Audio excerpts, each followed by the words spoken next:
សួស្តីបងប្អូនទាំងអស់គ្នាថ្ងៃនេះខ្ញុំចង់មកអាប់ដេតសភាពការនៅជួរមុខព្រំប្រទល់ប្រទេសកម្ពុជាជាមួយនឹងប្រទេសថៃហើយថ្ងៃនេះជាថ្ងៃទី23ខែ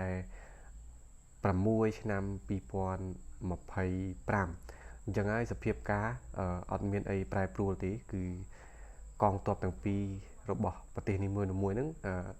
នៅសភាពស្ងៀមស្ងាត់ធម្មតាតែអ្វីដែល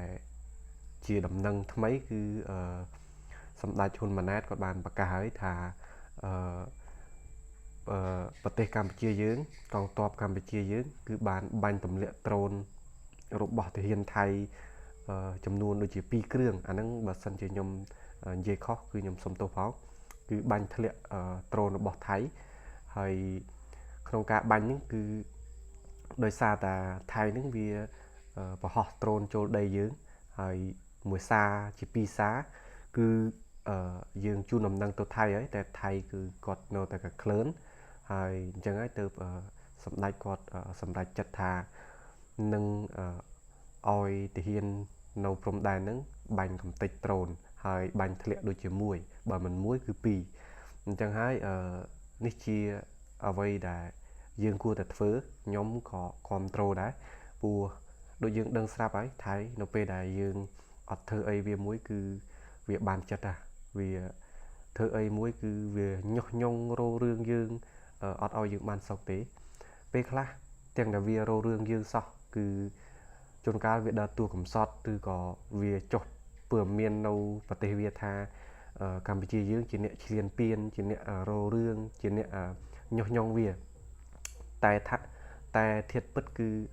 ប្រទេសថៃខ្លួនឯងទេដែលតែងតែញុះញង់ដែលតែងតែបំពេញចាក់រុកប្រទេសយើងអត់ឲ្យបានសុខទេជាក់ស្ដែងដូចបាញ់បហានៅមុំ3ស្លាប់ទាហានយើងអស់ម្នាក់ហើយបិទច្រកព្រំដែន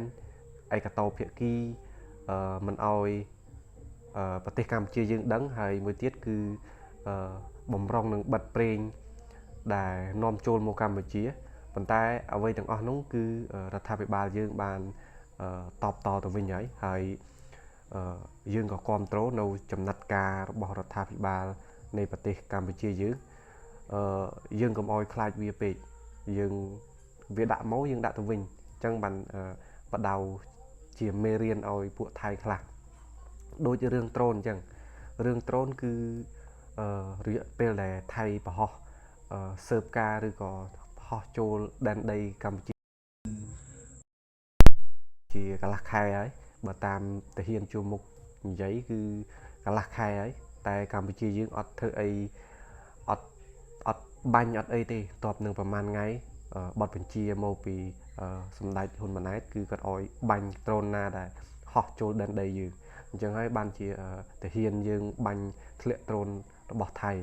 អញ្ចឹងនេះជាការតបតទៅមួយទៀតហើយកុំឲ្យថៃពេកអញ្ចឹងបើមានថ្ងៃនេះគឺមានតែប៉ុណ្្នឹងទេហើយអរគុណបងប្អូនសម្រាប់ការទស្សនាហើយបើមានអីថ្មីព្រឹត្តិការណ៍អីទៀតគឺខ្ញុំអាប់ដេតជូនបងប្អូនទាំងអស់គ្នាអញ្ចឹងជម្រាបលាបងប្អូនជួបគ្នាវីដេអូក្រោយទៀត